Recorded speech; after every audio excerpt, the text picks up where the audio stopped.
আজকে কুমিল্লা দক্ষিণ জেলার নবনির্বাচিত কমিটির যুগ্ম আহ্বায়ক হয়েছেন।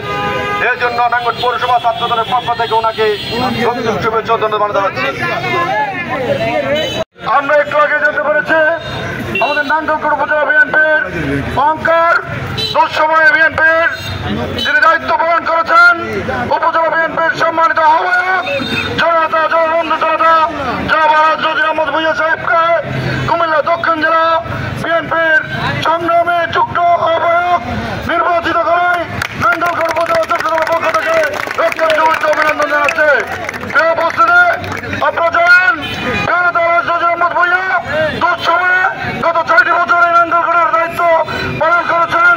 তারই ধারাবাহিকতায় আজকে আমাদের দেশনেত্রী বেগম খালেদা জিয়ার সুযোগ্য সন্তান ডক্টর তারেক রহমানের নির্দেশে কুমিল্লা দক্ষিণ জেলা বিএনপির কমিটিতে আলহাজ জজির আহমদ ভূঁইয়াকে যুগ্ম আহ্বায়ক স্থান করে দিয়েছেন।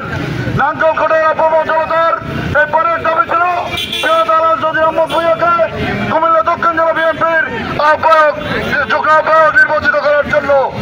আমরা কৃতজ্ঞতা প্রকাশ করছি আমাদের তারুণ্যের অহংকার জনাব ভারপ্রাপ্ত চেয়ারম্যান তারেক রহমানের প্রতি। উনি আমাদের আশা আকাঙ্ক্ষা পূরণ করেছেন। আমরা অচিরেই একটি আনন্দ মিছিল বের করবো পুরো উপজেলা ব্যাপী এবং একটি উন্ড জুড়ানোর মাধ্যমে আমরা ওনাকে বরণ করে নিব। যেহেতু উপস্থিত আমরা শুনতে পেরেছি ওনাকে যুগ্ম আহ্বায়ক নির্বাচিত করেছে, তৎক্ষণিক আমরা উপজেলে আনন্দ মিছিল করেছি। এই আনন্দ মিছিল বর্তমানে এসে শেষ হয়েছে। এই উপস্থিতি আপনার ছাত্রদলের নেতৃবৃন্দ যারা উপস্থিত হয়েছেন তাদের সবাইকে আমি আমার পক্ষ থেকে নাঙ্গলকোট উপজেলা ছাত্র দলের পক্ষ থেকে, নাঙ্গলকোট কলেজ ছাত্র দলের পক্ষ থেকে, পৌর ছাত্র দলের পক্ষ থেকে রক্তিম শুভেচ্ছা অভিবাদন জানাই।